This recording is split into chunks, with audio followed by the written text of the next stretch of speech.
Diana has always hated old operating systems due to difficulties navigating their interfaces, but what if it was English itself that Diana had trouble reading? At what point in time does the English language become so outdated that Diana can't understand a word of it? Well, stick around to find out. Okay, so right now you're sitting in front of Windows 10, accessing the internet with Google Chrome and viewing an article on Wikipedia about a current coronavirus pandemic. Now, by the time this video is released, the information in this article will be pretty outdated, as the amount of people infected here, see, you can see all the stats, that'll be pretty much increased. I mean, Italy might have more than China by the time this video comes out. But it will still be able to be read and understood by viewers of this video. You know what I mean? Like, they'll see this information and, oh yeah, I get it, I can read that, right? But at what point does something written in the English language that we all know watching this video become completely unreadable? Well, over the course of this video, we're going to find out. So right now, I want you to show me that you can read a paragraph, okay? See here where it says the pandemic? I just want you to show me that, not the paragraph, just this first sentence there. The pandemic has led to global socio-economic disruption, the postponement or cancellation of sporting, religious and cultural events, and widespread fears of supply shortages, which has spurred panic buying. Fantastic. That's all you need to... We all know about that with the toilet paper. Yeah, exactly. Ridiculous. That's not just happening in Australia. It's happening all over the world. But it's just ridiculous. Okay, you've proven that you can read this. That basically shows that you can understand modern English in an article written by a group of editors in this online encyclopedia that anybody can edit. Okay, I've now taken you back 41 years to 1979 to a game called Lemonade Stand, I used to running play on that. the Apple II computer. I used to love this game. Did you? I did. I used to love it. You used to set the price of the lemonade and it used to tell you what temperature it was for the day. And I didn't know you played this game. I played that game when I was a kid. Okay. A really young kid, and I loved it. and the aim was to make as much profit as possible. Yeah, and have a successful lemonade stand. Okay. Well, this game was written for mainframe computers in 1973, but it was ported to the Apple II in 1979. Anyway, and it was actually included for free in the 80s on Apple II computers, so lots of people got to try it. Anyway, Wikipedia didn't exist at this point, and nor did the internet as we know it, although networking existed and the first email was sent back in 1973. Anyway, even though the internet doesn't exist, is the English in this game still readable and understandable? You used to hate old operating systems such as MS-DOS due to its modern English-based command line interface, but what if English itself is a thing that's hard to read? Okay. So can you read it? Hi, welcome to Lemonsville, California. In this small town, you are in charge of running your own lemonade stand. You can compete with as many other people as you wish. Oh, but how much profit you make is up to you. The other stand sales will not affect your business in any way. If you make the most money, you're the winner. Okay, and obviously you're starting a new game, yes, and then how many people are playing, one, and it tells you how many glasses are you going to make, how many signs advertising, what's the price, you begin with $2 cash, because your mother gave you some sugar, yada, yada, yada, and it costs you 2 cents a glass to make lemonade. Does this still seem relevant? You can understand this. Totally. English is too. So even before the internet, you could read English. Of course I could read English, Okay, fantastic. Okay, but the only thing is, I guess the price, 2 cents to make lemonade, that's a little bit cheap. It's not real. So the only thing... Not realistic. Yeah, the only thing that kind of seems a bit off is the price. Inflation has has done its course. Okay, well, we're going to go back further. I don't get to play this game? No, sorry, that's not what this video is about. Damn, I used to love this game. It brings back a lot of memories. So I've now taken you back to 1887, and you're flipping through the Encyclopaedia Britannica 9th edition. Unlike Wikipedia, this encyclopedia was not originally stored digitally, and obviously, since it's not a digital wiki, it can't just be edited by anyone who reads it at any point in time.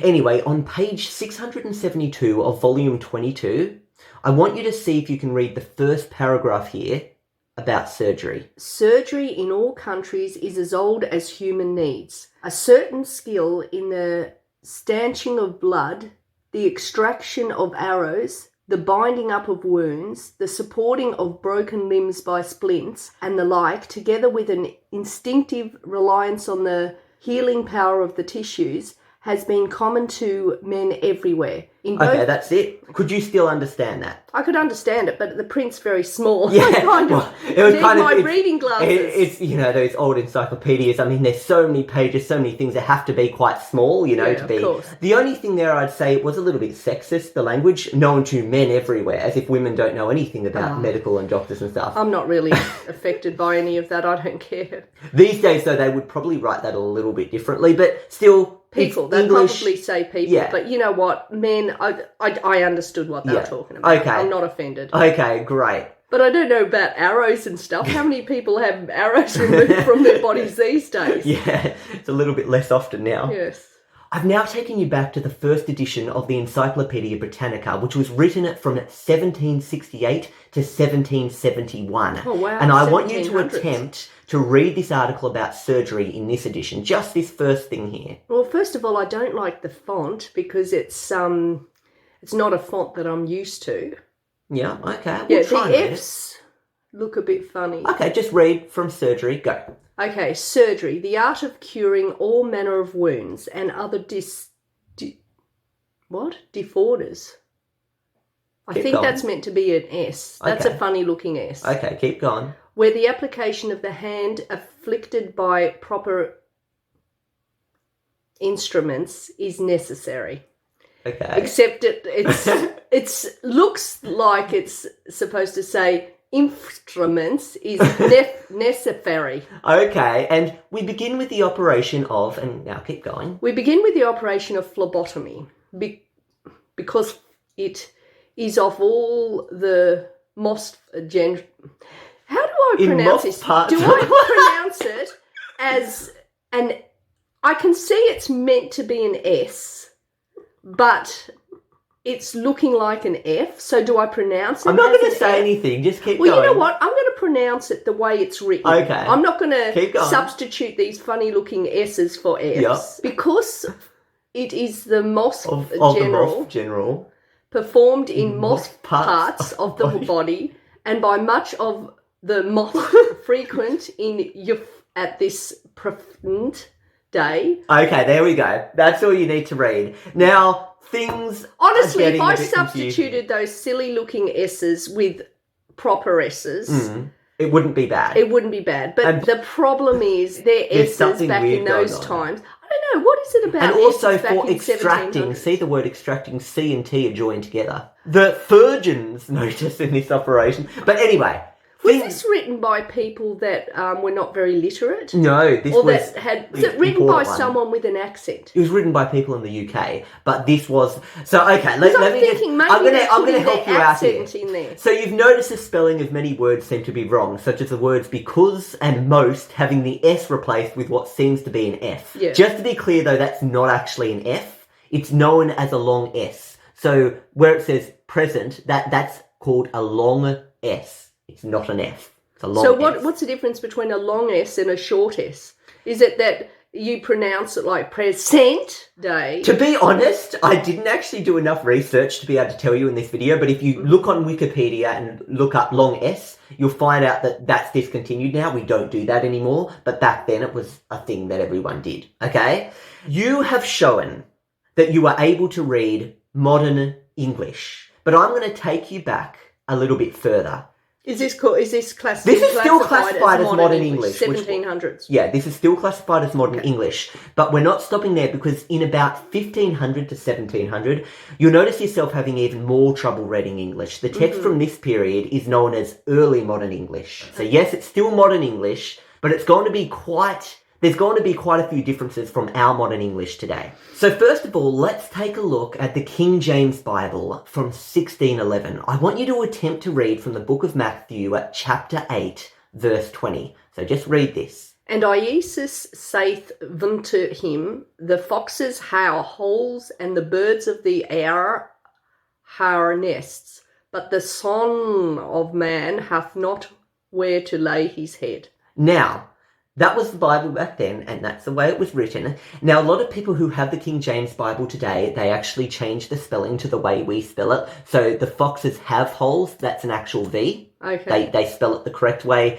and the So they didn't air, spell it correctly back then. air have nest. Well, that was just the way it was spelled. And the son of man, Yeah. see how it's all, and Jesus, see, Yeah. it's spelled with an I rather than Jesus. yeah. So basically, a lot of King James, it's still used today, this exact Bible, but they change it to the way we spell things. Yeah, This was makes sense. old spelling. Yeah. So this was early modern English.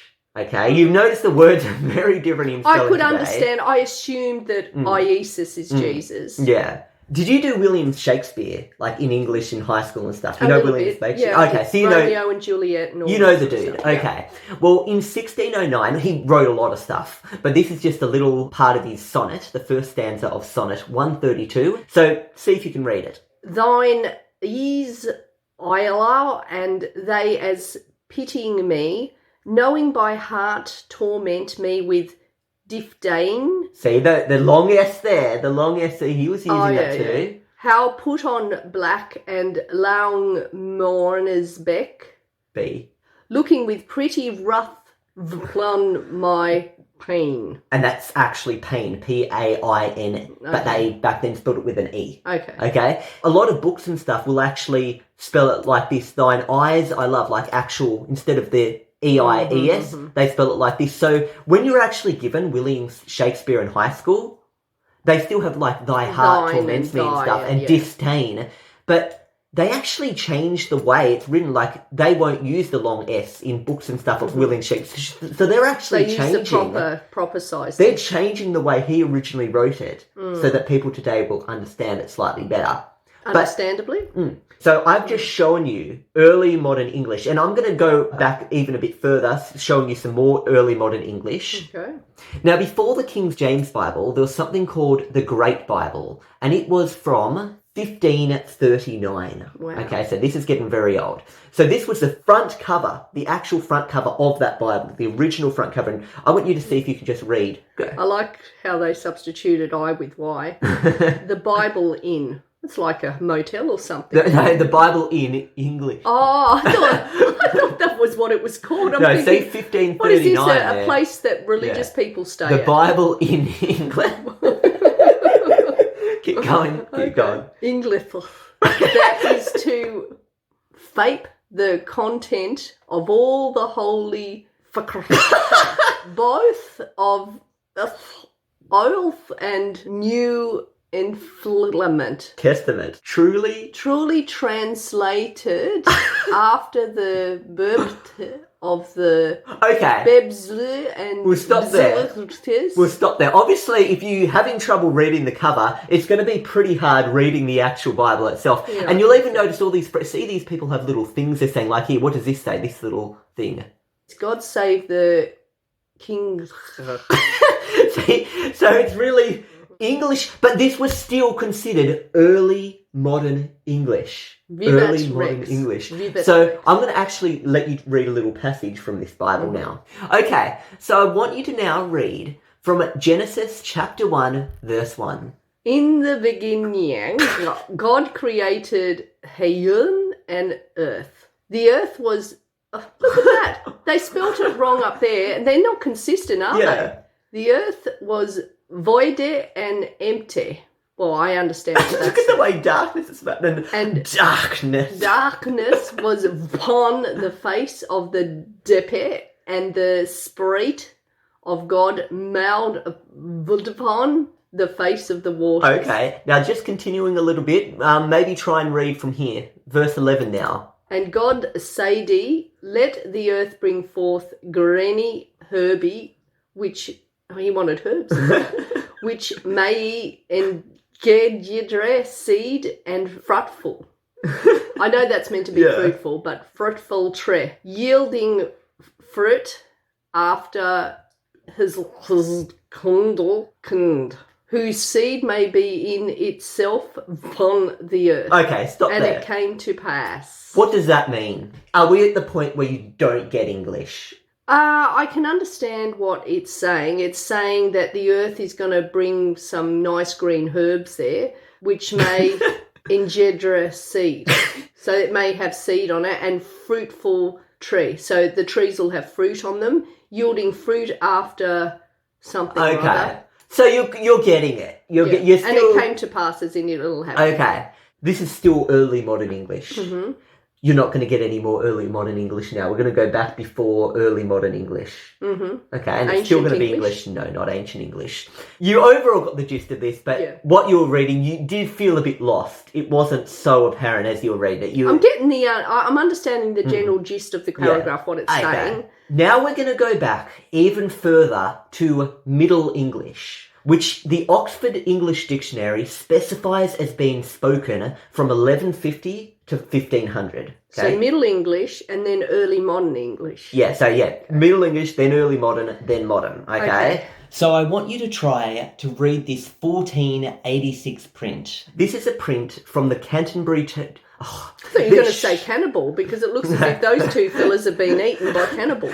See, I'm having trouble pronouncing this, but this is a print of the Canterbury Tales, written in the late 1300s. So can you read it? What's this about? Oh dear. Mons apparat finger multa patet montfail tributi tributu Maybe it's just this that's hard. Maybe we'll go down. See, can you read any of this? Paffys cure fans pine longer fonga. Okay. Fins lebiffle mons follies menger. That almost looks down here like the word any quite. of this. Quite. I don't know. But the thing is, we've now gotten to a point Does anybody in understand Middle this? English. Well, people do understand and people do read. And this was English back then. This is English. Wow. Okay? You were reading English now. It's just called Middle English. This was only a few hundred years before Shakespeare. I think Shakespeare's 300 years old. We, living now, can read Shakespeare from the 1600s. Yeah. But go back to the 1300s and we can't understand a thing. Yeah. Okay? This is just going to show you how languages I wonder really... if there was a big transformation, like a big change between one to the other, or whether it was a gradual, they suddenly had long Fs, or they suddenly had this word instead of that word. What was it, a gradual or a sudden change? I'm kind of showing you a lot of different, like, we're jumping quite far. We're not looking at a lot of the in-betweens. So maybe it was gradual. Yeah, but there were points definitely where there were larger movements, you know what I mean? Also, do note there were many dialects, like today. Good example. Back in year 2, or grade 2 as we'd call it in the US, and I'm Australia, so we'd call it year 2. One of my spelling words was colour. I had to write the word colour. Oh, yeah. So I wrote colour, COLOR, The right? American And the spelling. teacher goes, okay, you've completely gotten that wrong. You don't spell it that way. That's how they spell it in America, but you've got to spell it the correct way, which is COLOUR. Okay? She should have said you should spell it the Australian way, yeah. But I got it. That was a fail. That it's correct or not correct. That was a fail, okay? Just like we have American and English and different spelling and stuff now, the same kind of existed back then for Middle English and Old English, which was before Middle English, okay? But at the same time, there was a general sense of understanding. Middle English was generally understood like, here, you can understand American English. If you read a book written by an American, you can understand it. Okay, anyway, we're going to go back further a little bit more. Just before we go back... The font is a bit difficult to understand, especially the capitals at the beginning of each line, because the second one there, I didn't even know what that was. Is that, maybe it's a B, fins. Okay, well, we're going to go back even further, but I'm going to let you read it in an actual computer font, so it's not all fancy and stuff, and see if you understand it. There's going to be some highlighted text on the screen. I want you to read that highlighted text. Now, foxes handines and breedies of heun han nestis. What does that mean? I wouldn't have... Foxes has... foxes have holes. Dens. No, foxes have holes and birds of the air have nests. That was what you read a little bit earlier, and I think it was the King James Bible I got you to read. This is even earlier. So this is another Bible, and this particular Bible is from 1380. I wonder whether, that's dens. As in, foxes have dens. But anyway, this Middle English is hard to read. You know, like, you're going through, even in our font, it's like... that the scorp was him with wolves, but he slept it. Like, you probably understand the word slept from that. And loo. Well, they like their toilets. It's hard. This is Middle English. Even in our font that we're used to, it's still hopeless, isn't it? Yeah. Okay? let's go back further. Now I'm reading tablets. No, it's a page. Oh, it is a page. It is a page. Looks It looks like like it's sticky taped to No, something it was else. burn damage, so they've sticky taped it to an actual book page. Oh. You know, but this was the original, and it's so, because this is from a long time ago. So what you're looking at now, before Middle English, you had Old English. Now that was used from around the 400s to the 1000s. So let's take a look at an Old English epic poem from around 700 to 1000 AD. It doesn't really make sense because calling it Middle English, Early English, you'd think Early English came before Middle English, and then Old English is the start. No, So Old English. It goes Old, Middle English, then Early Modern English. So it's almost modern. It's early modern. Just like, for example, the medieval times. You'd say early medieval times, then the high medieval times, then the late medieval times. I don't know why they call the middle high, the high medieval times. Anyway, this was written between 700 and 1000 AD. We don't quite know the exact date, sometime around that. It's written in Old English. Go ahead. Okay. Niptate P. Gazgardi Na Inzabra Do you give up? You're not getting a thing from here. What about this MONE? Like that looks the most English thing so far. Well, I don't know what that means. I haven't studied Old English. Pokemon. Him, that even looks like him. There was a Pokemon up Where's Pokemon? Polonium. No. Your mind links up to something you're trying to find some familiar. It looks like under Pokemon. You know, but anyway, it's not working. You can't do this. We're at a point where I don't English... think they have a right to call that English because it's not English. No, English evolves. English should be something you understand. A person who knows English So when should a be able text- to understand it. So when someone texts someone else and says, "Are you wanna go out later?" Is that English? It's like slang. It's abbreviated. You're It's slang. understanding it though. I am. And you can't call that French. No, you can't call that You can't French. call that French. No. That... Unless you say it's a bad word. I don't get it. I'm When laughing because I people don't understand what you said. When people say a swear word, they say, "Oh, pardon my French." Oh, okay. I Yeah. don't know that, but okay. Yeah, it's a saying. Okay. Well, anyway, let's just go back even a bit further to like the very beginning of Old English, okay? I mean, like at this point, you were still recognizing like a few letters like POLENUN. Like that actually almost looks like English, you know, to you. Well, right. Oh, no. Yeah.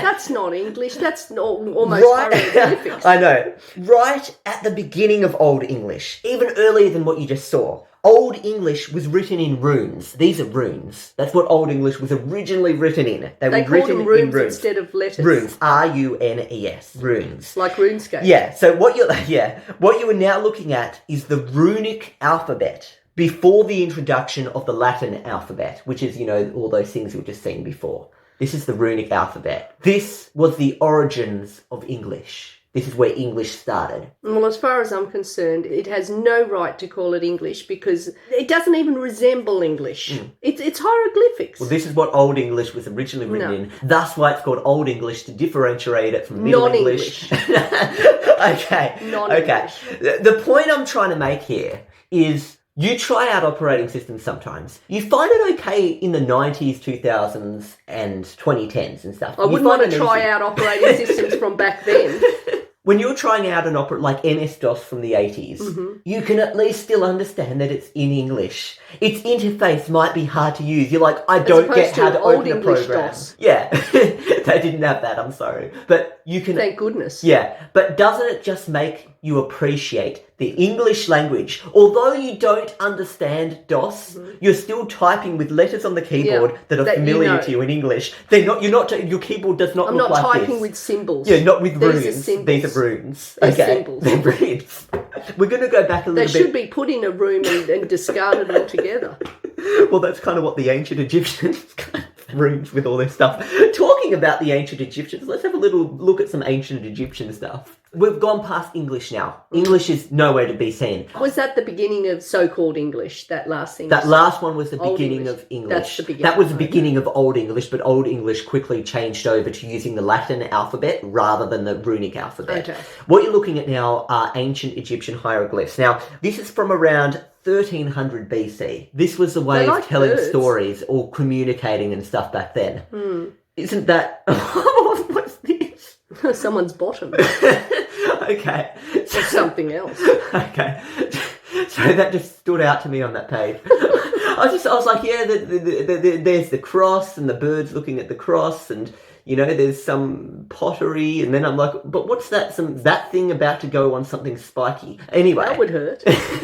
Anyway, let's go back even further. Now, what you're looking at, zoom this out a That's bit. the beginnings of finger painting. Hand painting. So this is a cave painting. You can tell that that's a Handprints. human hand, can't you? Handprints, human hand. Yeah, you can. This is from around 9,000 to 13,000 years ago. Wow. Now that is old. This is from Argentina. Now, it may not be words and stuff, and it may not even be specific symbols attempting to tell a story like the ancient It's just Egyptians. handprints. People are saying hi. But it hi, tells hi. something. Well, it is. It's It saying, shows hello, that hello, humans hello, hi. were there. Yeah. It's a form of humans showing something. Yeah. Now, let's go back even High further. five. Now, you're now looking at it's somewhat disputed though, which Looks is the like a oldest. bull. Yeah, you're right, it's a bull. This is from around 40,000 to 52,000 years ago Wow. that this was made. This... Where was it found? Oh, Like where what this country? was found? I didn't look it up. Discovered in that cave there, wherever that is. Okay. But there we go. Aren't you glad we at least have words now to describe things? Oh, we know that. We know what that that's a is. bull. You can still read that. You know what that human that did that was trying to convey 52,000 But we don't years know ago. what happened to the bull. Yeah. Did the bull do something? Yeah. They should What have made is a it picture about? book. Yeah, what is it about Anyway, the bull? That was just a bit of a fun, OSFirstTimer. It wasn't really an OSFirstTimer episode, but it was just a look at the history of the English language, going earlier than command line interfaces where it's, opening programs and stuff using text. What about what text used to be like before it was really text? Yeah. That's what we looked at today. So... Well, I guess we really looked at the history even way before computers. yeah. Rather So- looking at the history of Computer computers and type thing, operating yeah. systems, we've gone before that. Anyway, I hope you guys enjoyed this episode of whatever you want to call this, and we'll see you in the next episode of OS First Timer. See ya.